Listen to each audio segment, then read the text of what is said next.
Hello again, VC, Vinyl Community. Dan here. Welcome back to Vinyl Fury. Once again, it's been a while since my last video, and I'm gonna try to show a stack of records as quick as I can. And I don't believe I'm trying to remember what I've shown and what I have not. I don't believe I've shown any of this stuff. Let's just get right into it. So the other day, like 2 days ago, did something I hadn't done in a while. I just went to the record store with no agenda, just to look and see what I would find. I think it was the day after Christmas, so it was kind of crowded, which, good for the record store. It was a little annoying to me, actually, trying to get around people and, do my thing without having to move out of other people's way or just be bothered, I guess. It's kind of, I'm just not used to having to deal with that kind of crowd aside from record store day. But I did get a record that I had been eyeing for a while. My phone, again, is doing that thing where it changes the white balance when I show a record. Anyway, this is the first full-length album from Tycho. It's called Past His Prologue.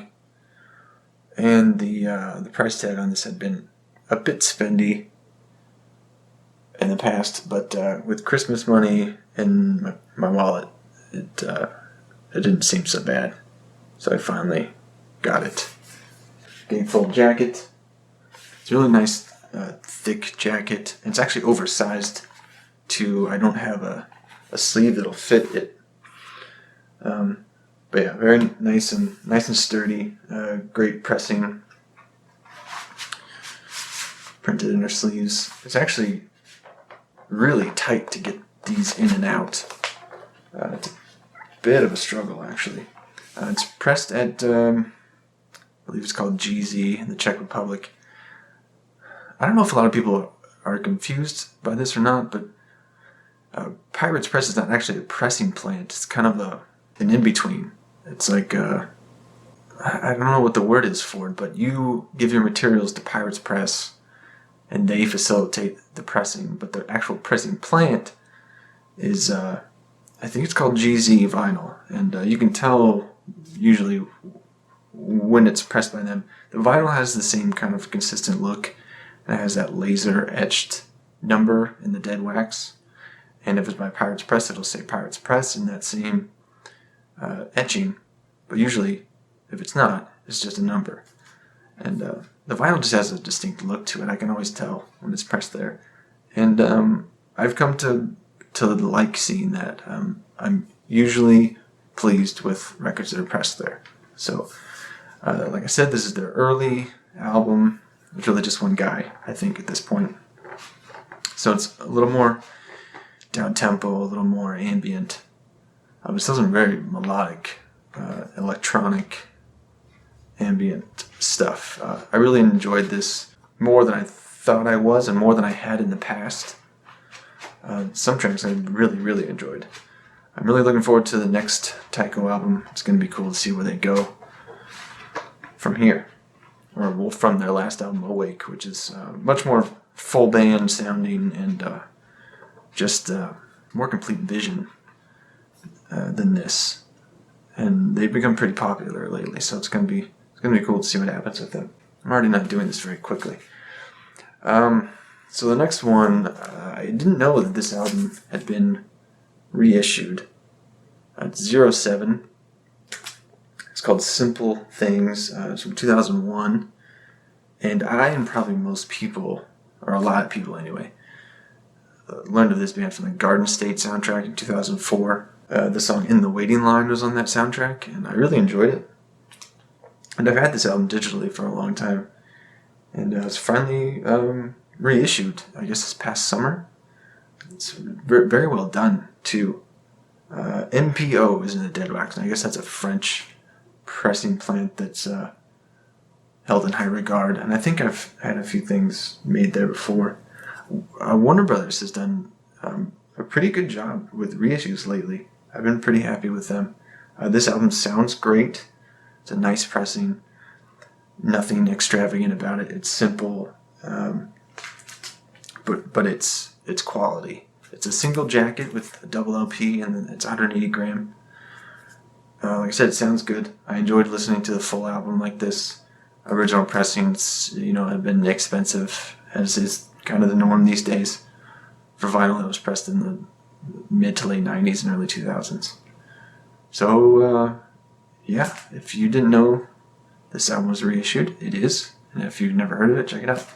And I'm already seeing that my storage is almost full on my phone. This is not the ideal way to do these videos. It's just the only way I have now. So I'm going to have to dump the footage and then cut back in. I've been looking for this for a while. This is Foals, Holy Fire. They're not their most recent album, but the one before, I think came out in 2012. Another great album from them. After I bought What Went Down, their newest record, I was like, oh shoot, I don't have Holy Fire still. Then I started looking for it, and I couldn't find it. I finally found it in a record store, and I had some stuff to trade in, so I ended up paying like $12 for this, which is great.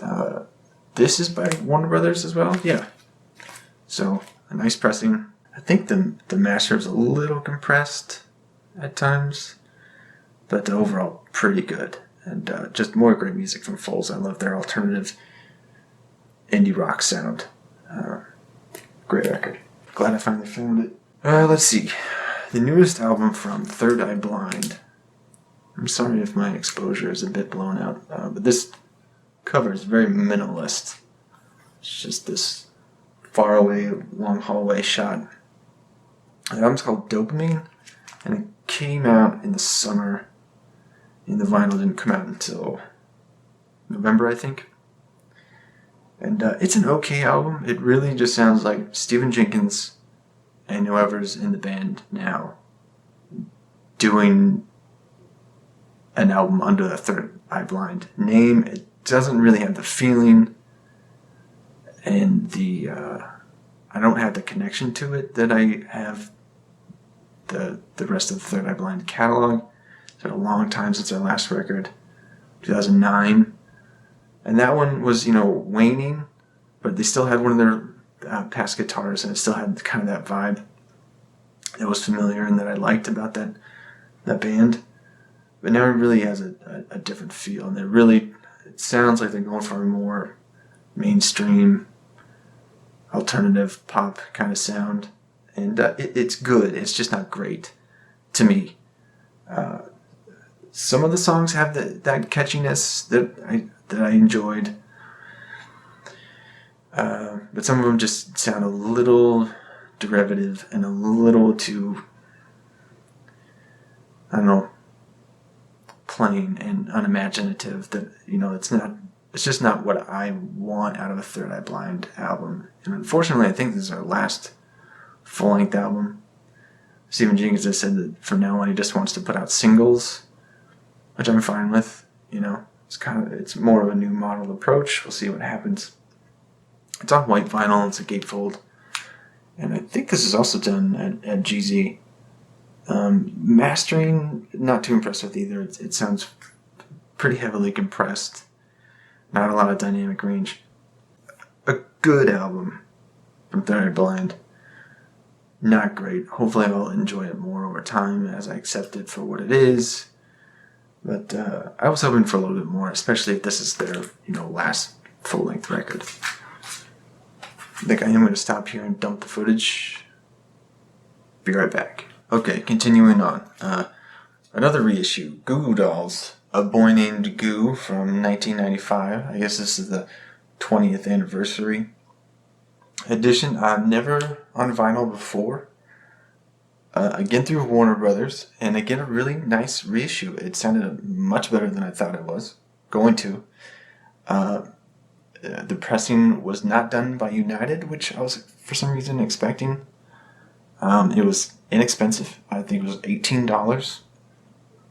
And again, nothing extravagant about it. It's a single LP in a just a regular jacket, but again, it's quality. It looks good, it sounds good, and I was really pleased with it. You know, this album in particular, this is kind of the last one they let the bass player sing. Well, I guess the one after this, he sung a few songs too, but really, it was the songs that Johnny sang that were the most popular, the ones that were hits. This is kind of their breakthrough record. I think it's like their 5th record. But you got Name, which is a big hit, and the song Naked, which is one of my favorite songs in the 90s. But the bass player sang a few songs, and they never were as appealing to me, and I think not as appealing to most people. And even on the digital version that I've had on my computer for years, I think I removed most of those songs because I just don't care to listen to them. So when I listened to this album, I listened to the whole thing and I heard those songs for the first time in a while. Still don't really like them all that much, but it's cool to have this album on vinyl. It's something that I looked for, when I first started collecting, and it just wasn't there. I found it on cassette, which is kind of cool, but this is a good reissue if you have any interest in this. And they also reissued the one after this, Dizzy Up the Girl, which was another huge hit, and I've heard that it sounds really good too. Okay, big reissue here, especially for me. Giga Rose is one of my favorite bands, and their original pressings of vinyl is hard to come by and expensive. But they've been doing several reissues of their older albums, and this was one that was highly anticipated, and it turned out fantastic. I believe the album is pronounced Tak. It's Takk. Faithfully reproduced, as far as I can tell, from the original pressing in 2005. It's an oversized, again, and thick jacket. It kind of feels like a book. It is a gatefold, and there's a 10-inch record on the sleeve here with the last track, and on the B side it's etched with this kind of bird aesthetic, which is really cool. Track listing on this side. It's a double LP, printed in their sleeves, 180 gram vinyl. It sounds excellent. Really good. I've listened to it through my stereo and headphones. It sounds phenomenal. It should. It's a pretty expensive record. As was the original pressing. It's a debossed art, especially the font here and the boy. Again, it's very oversized. There's no sleeve that I have that can fit this thing. Again, it sounds fantastic. It's like $50, and I don't know if there's a limited amount of these. Probably. I've wanted this record on vinyl for so long, and original pressings have just been stupid to get. So really happy that this is finally reissued. I believe it is still available, and not all that difficult to get. But I would get it if you're interested soon. It will sell out again. And hopefully they plan on keeping reissues in print and whatnot. But as far as this first wave goes, I imagine it won't be all that long until it is a little harder to find. So get this while you can. It's really worth it. It's a great album from Giga Rose and a really great addition on vinyl. Okay, I think I only have a couple minutes left before my phone is full again. This is another reissue. A band called Moving Mountains that I really enjoy, kind of post-rock. This album came out in 2007, I believe. It had a vinyl pressing, I want to say 2010, and it was poor. It didn't sound very good. There's a lot of sibilance. I bought 2 copies, and I think I sold them both. I bought another one because the first one I had was kind of warped, and I thought maybe that was part of the problem, but it wasn't. It was just a poor pressing. But this has been remastered for vinyl and put out by Top Shelf Records, and it's much better. And it's also on a very cool colored vinyl. I think there was at least 2 different colors, and I ended up getting one of 2 different colors. And I think a couple other people that I've seen on message boards did as well. See, this is clear with a blue and black splatter. And this one is clear with a blue and green splatter. And I believe it was this one that was a little more limited. One was more limited than the other. And somehow I ended up with, and certainly not complaining, but kind of a mashup of two different pressings, which is kind of cool. I don't know how many of those ended up like that, but this, like I said, it sounds much better than the 2010 version. Comes with a 7-inch as well, with a couple of remixes. So that's it for the new stuff. I do have some used finds that I got in Seattle. I will try to make another video to show those. And I also have an announcement of my own about a musical project that I'm involved with. And as always, thank you for watching. Take care. Enjoy your music.